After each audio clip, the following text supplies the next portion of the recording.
Разработанные на ТНТК имени Лиева, самолеты Америки Т-103,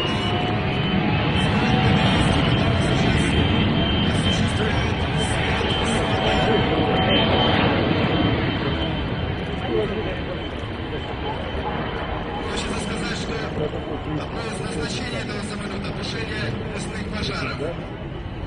Этот самолет имеет возможность принимать на борт 12 тонн воды, 8 секций водобаков, расположенных в днище лодки. Самолет может осуществить забор воды на форсировании по поверхности ближайшего к очагу пожара, а также создание новых материалов, технологий, производств, преобразовавших облик планеты и образ жизни землян. Итоги векового совершенствования авиации